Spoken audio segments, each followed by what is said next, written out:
The story starts with a baby girl. She was looking at her father.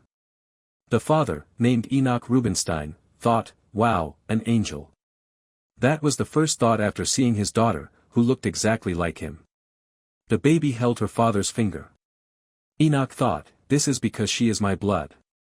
Enoch couldn't understand himself for feeling this way. Like most ability users, this baby had been conceived merely to continue the family line. That's why Enoch thought he would feel nothing. She was supposed to be just a small being sharing his blood. But the baby became more than that. She was supposed to grow up as an ability user, a noble, and eventually a soldier in the Imperial Hound. But suddenly Enoch thought, no, I can't let her live as I do.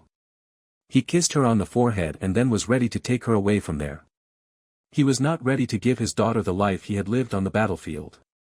When he was about to go, a girl asked, "Are you thinking of running away with this child?" Her name was Selena. She was the child's biological mother. Enoch replied, "I don't want to raise her into living a life like mine." Selena said, "She's my child too." Enoch offered, "Then let's go together." But Selena laughed. She replied, "I didn't think you would be such an impulsive person." She said, "We were born destined to die as ability users and nobles of the Empire. This child is no exception. But still, I understand what you're thinking. Having a daughter does make a man think differently." She told him to go. "I plan to head to Xenon. I don't know if I'll stay there. I wish you luck." Then Enoch Rubinstein disappeared. After 7 years, Enoch woke up his daughter. He looked different, but his daughter looked exactly like him, silver hair and blue eyes. He was wearing an adorable apron and holding a spatula in hand. He had changed his name to James Brown. After waking up, the girl said, "I'm not hungry, Dad." James told her, "I made your favorite dish, chicken and eggs." The girl sniffed and told her father, "It's not just chicken and eggs. There's broccoli as well." "I said I don't like broccoli." James asked, "How about just 2 pieces of broccoli today? If you eat them, I'll give you chocolate macarons." The girl thought, trying to bribe me with macarons, huh? But she said, "Okay, fine. Only 2 pieces." James kissed her and said, "You're Daddy's little princess."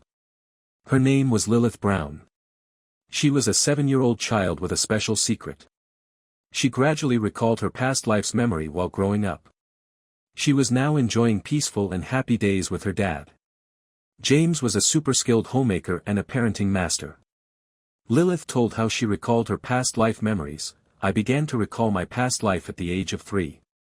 Now, at the age of 7, I remember everything perfectly. Including the fact that this world is inside a fantasy novel I read in my past life. In my past life, I wasn't a human, so what was I? I was a graduate student, and that really wasn't a life for a human. At the age of 25, I died from overworking while staying up all night doing my thesis.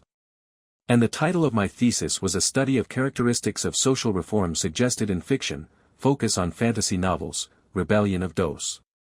How overwhelming must the stress from my thesis have been for me to end up reincarnating into the novel itself?" She continued, "Until the memory of my past life came back, I was no different from an ordinary baby. Even now, after remembering everything, my past life feels faint. Unless I deliberately bring it to mind, instinctively I find myself fully immersed in my current life. Even though I think like an adult, my hate for broccoli hasn't changed a bit." At that moment, her father asked, "What hairstyle should we go for today? Should I do bunny ears?" She replied, "Dad, should I do it myself?" "Okay, go with a ponytail." Her dad smiled and replied, "Our princess is still a baby. You can't even reach Dad's waist. It's just a body." "You know," Lilith replied. Lilith said, "For some reason, I was smaller than the 5-year-old next door. But I am a smart child who has the mind of a proper adult. I shouldn't act in a way that would make adults feel." "You're right," she said, "just do bunny ears." Enoch smiled, and he made the perfect bunny ears for her. After a while, he asked, "Whose daughter is this pretty, Then he told her, "Princess, today Dad needs to go to the market, so go play at the neighbor's house. I'll tell Aunt Susan." Lilith asked, why can't I go with you? Enoch replied, not for now. There are scary soldier uncles walking around these days. Lilith asked, but that has nothing to do with me. I don't have any abilities, not even the size of an ant. Still not possible. It's dangerous, Enoch replied. Lilith thought, the scary soldier uncles my dad talks about are the elite soldiers from the Imperial Royal Army. They came all the way to the rural territory, hundreds of miles away from the capital. The Emperor's army occasionally comes down here to find ability users.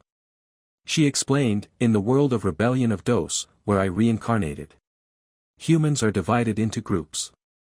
Those who can use magic are called ability users, those who cannot are called the powerless. Ability users can live with noble titles and receive high treatment, but they have a pyramid, where every individual is strictly divided based on their abilities.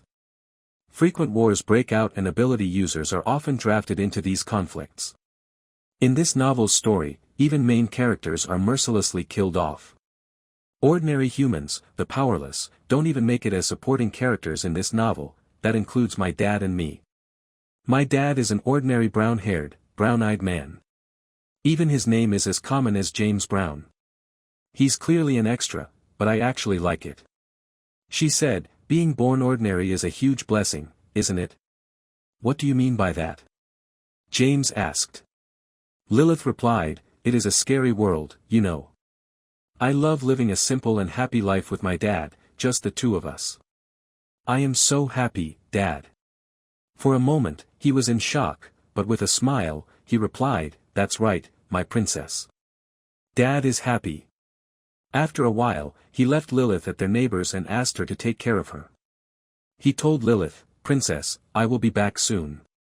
Take care. Aunt Susan told her, at first, I didn't even know he was your dad.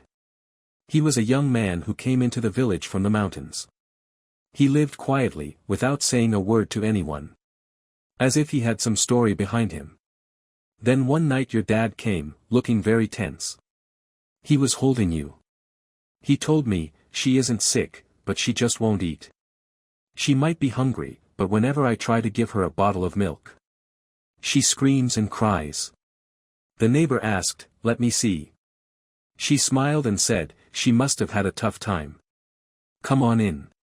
She made baby food, ground some apples and mashed bananas, and made baby formula for her and told Brown to feed her. And then Lilith ate everything. The neighbor said, even though the baby was over 5 months old, she had only been drinking formula milk. That's why she was tired. She must have been holding back her hunger to express what she really wanted. After that day, your dad James became very polite to us. He helped us gather wood. And he is very gentle to my husband too. Because he was raising a baby for the first time, he must have felt lost. From that day onwards, he kept asking and learning everything new. Lilith was playing cards with the neighbor's husband. The man said, I won this time. Lilith asked, show me your cards, and he was actually cheating. Lilith caught him and said, no, I won. The man said, you got me. After a while, Lilith did laundry. The neighbor offered to help, but she declined and said, I'll do it so Dad doesn't have to do it himself after coming back from the market. The neighbor was surprised. Lilith had a heart of gold, like an angel. Then she went to the river. James didn't like it when she secretly did laundry, but still, she kept doing it. Lilith said, I was an orphan in my past life. The only memory I have of a kind guardian is my current dad. From a young age, Dad took care of me on his own. He did everything for me, from giving me baths to feeding me. Dad was always there for me. This bond means a lot to me. I will grow up quickly and repay him. She thought, the life of an extra is so peaceful. I wish I could live every day like this. Although in this world we are powerless commoners who aren't treated as human, my life is a bit poor, but still, it's a good life. Once a better world is created, I will enjoy a good life, as she was doing laundry, she said, reincarnation is the best. Suddenly she heard the sound of hooves. A group of men were coming toward her. Lilith saw the imperial crest. She realized it was the imperial army. The men were wearing blue cloaks. Are they the Dos class knights of the empire? One man said, "Capture her." Lilith was scared. The man realized she was a gifted individual. "It seems she really is Enoch Rubinstein's daughter," he said. Lilith replied, "Me? A gifted individual? Something must be wrong." The man said, "I can tell just by looking at her." Lilith told him to let go. The man asked, "Where is Enoch Rubinstein?" Lilith thought, why is that name brought up now?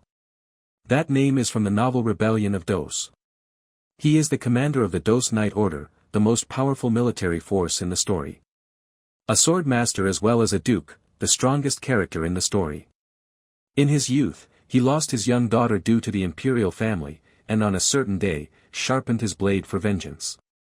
At that time, he took in and raised another main lead, Cheshire.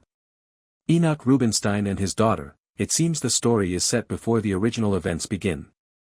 The daughter must still be alive, right? But what does that have to do with me? It doesn't matter. Lilith said, "You are terribly misunderstanding something. My head is spinning, could you sit me properly?" She asked, "Are you talking about Enoch Rubinstein? The Duke who is also a holy knight and sword master? With silver hair and blue eyes?" The man replied, "Yes." She said, "I might look similar to him because of my silver hair and blue eyes. My dad's name is James Brown, not Enoch, whatever. I was told that my hair and eye color are just like my mom's, who left home a long time ago." Suddenly, James shouted Lilith's name. He asked the man, "What are you doing right now?" He was holding a sword. He said, "If you don't want to die, put my daughter down." Lilith, in shock, thought, "Dad, are you crazy? Do you not know who these people are? You are speaking very disrespectfully to them, and you are threatening to kill him on top of all that." Lilith told the man, "Actually, my dad can't live without me. I think he's just temporarily lost his mind. If you could be lenient, I'll be so grateful. No matter how you look at him, he's just a random citizen. He's 27 and a single, struggling father. He collects firewood with his young daughter." Suddenly, the man gave Lilith to another man and walked toward James. The man said, "It looks like that's not true." James asked, "Why did you come?" "Let go of my daughter." The man said, "Enoch Rubinstein, the Emperor commands you to immediately return to the order and fulfill your duties." "I told you, my dad isn't Enoch whatever." Lilith shouted. The man said, "It's been 7 years. Isn't it time for you to end this? You better know that according to military law, long desertion is subject to immediate execution. But in your case, the gracious Emperor has forgiven you in high regard for your past devotion and abilities, despite clearly violating military laws. No arrest warrant was issued for you. Your title and wealth have not been taken either. All your illegal actions have been overlooked. We have been waiting for you. It's time for you to return. Disobeying the Emperor's command will only result in death." James replied, "Isn't it about time the Emperor got a little more honest with his words? He has simply kept the kennel empty for his dog to return, hasn't he?" After hearing all this, Lilith thought, "I need to stop Dad. What he's saying." She jumped from the horse. But suddenly, the man held her from her back. Enoch shouted, "Let go of her." Lilith asked the man to forgive her dad. She told him, "It is all because of my hair color. I'm so sorry. Please spare my dad's life. I'll go, okay? I'll cooperate with the investigation. Then you will see that it's not true. I'm sure that man Enoch must be hiding somewhere. I'll even help you find him. Please spare us. I am begging you." Suddenly, a thunderous light appeared in front of Enoch. Lilith was in shock. The man gave Lilith to his soldier and told him to step back and wait. Lilith smiled and said, "I'm sorry. I only just found out about this." Then the two of them were about to fight. At that moment, the other man put a sword on Lilith's neck and asked Enoch to stop and surrender peacefully. Enoch said, "Threatening me with my child. The Holy Knight Order is laughable." The man told Enoch, "We are just following orders. We have to take you back, no matter what." Enoch replied, "I no longer intend to live in obedience to the imperial family. Tell your master that. The man said, this is not an option. He put his sword on Enoch's neck and told him, it's an order. If you want to ensure your daughter's safety, stop now. Suddenly, Lilith understood everything. Her dad, whom she thought was just an extra, was actually the hidden protagonist, Enoch Rubinstein. So I am part of the story. In the original story, he lost his young daughter due to the imperial family, and sharpened his blade for vengeance. That means I had no choice. I really wanted to live a sweet extra's life. Suddenly, Lilith started laughing and said, Dad's going back to the Night Order today. After a while Enoch and Lilith were in their house. Lilith was crying. She asked, why didn't you tell me? Why? Enoch said sorry to her. But who did you take after to be this clever? Thanks to my princess, we bought some time. Those fools think we'll go with them. As long as our princess is safe, I have nothing to fear. Let's pack quickly and run. Lilith said, let's not run away. Let's go back to the Empire and return to the Night Order. I want to live proudly. I want to go to the capital with you, Dad. I'll go to the Ability Training Academy and get my badge as an ability user. After all, I am an ability user. Enoch asked, how do you even know about that? Lilith said, the neighbor told me. Enoch said, I've always known this day would come, that scary men like the ones outside could come for us. But I still ran away because I didn't want you to grow up as an ability user. Living as an ability user or as nobility might look appealing, but what you see isn't the whole truth. In the Pavilion Empire, ability users are treated like royalty. Depending on their rank and expertise, they receive noble titles, land, gold coins, and command the loyalty and obedience of all. But this all comes with obligations too. They must become the Emperor's sword, shield, and staff. They have to serve their entire lives as members of the Imperial Elite Corps. In the Empire, every day they have to hunt magical beasts.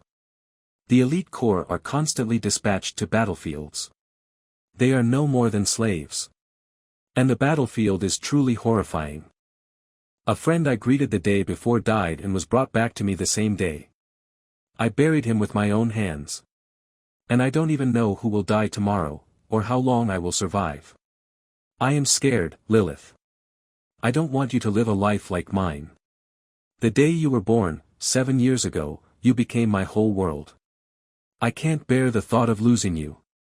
Lilith explained, I do understand you, Dad. And I really want to do as you wish. But if you don't return, this country will fall. That's right, you are Enoch Rubinstein. Lilith thought, asterisk in the original story, he returns to the Night Order and then takes in the male lead, Cheshire. And then they spark a revolution in the country. Because 10 years from now, all ordinary people will die. The imperial family will give the order to execute all the non-ability users. The only one who can stop all this is you, Dad. If we run away together now, you won't take Cheshire, the male lead. If this doesn't happen, everything will fall apart. Innocent extras like me will all die. Lilith said, Dad, do you want me to live my whole life running away? Enoch replied, not really, but you said you wanted to live a simple life, just the two of us, right? She answered, I've had a bit of a change in my heart. Ability users are nobles, right? And as your daughter, I'll be the most powerful noble of all. I could eat macarons every day and wear dresses with ribbons too, right? She thought, at this point, I'll use my past memories and speed things up and find Cheshire soon. Lilith said, I want to be the real princess. Let's see, after becoming the real princess, will Lilith be able to bring revolution to the country? She told Enoch, after we go back, you won't have to struggle to chop wood and sell it in the market anymore. And I won't have to wait for you every day to come back. Also, I won't have to do laundry. Enoch replied, I told you not to do the laundry anyway. Suddenly, Lilith yelled, why didn't you tell me? Why don't you want me to live as an ability user? What if I wanted to live like that? You didn't ask for my opinion, Dad. I don't want you to be the only one calling me princess. I really do want to be the princess. I'm not just Dad's daughter. After hearing this, Enoch felt really bad. Lilith said, I'm not James' daughter.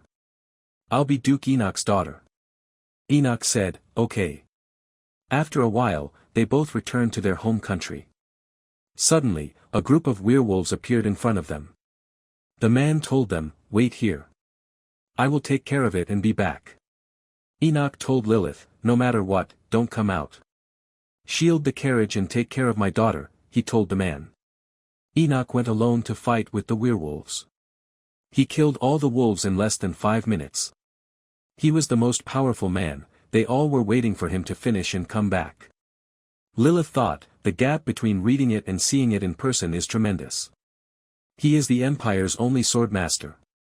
He is the silver wolf of the battlefield, the undefeated soldier. After a while Enoch came back to the carriage. Lilith thought, in the blink of an eye, I became the daughter of the strongest man in the world. Now they reached the El Fascia temple. They came here to use the temple's warp gate. This is the only way to move to the capital since commoners can't enter the capital. Lilith and Enoch changed their clothes. The soldiers asked Lilith, you are 7, right? You are so small. They both asked, your dad is scary, right? When he gets mad, have you ever been hit? Lilith replied, he doesn't do that. After hearing this, they both were in shock. She asked, is my dad really that scary? The soldiers replied, he rips bears apart with his bare hands. Lilith was surprised. At that moment, she realized who the man standing in front of her was. He's Axion Libra. He'll be Enoch's closest ally and revolutionary comrade in the future, right? With such a handsome face. At that moment, Enoch came back in his original look, silver hair and blue eyes. This is the first time she is seeing her father like this, her whole world has turned upside down. From here, the story is going to take unexpected turns. Do subscribe to the channel to watch the next parts. Thank you for watching.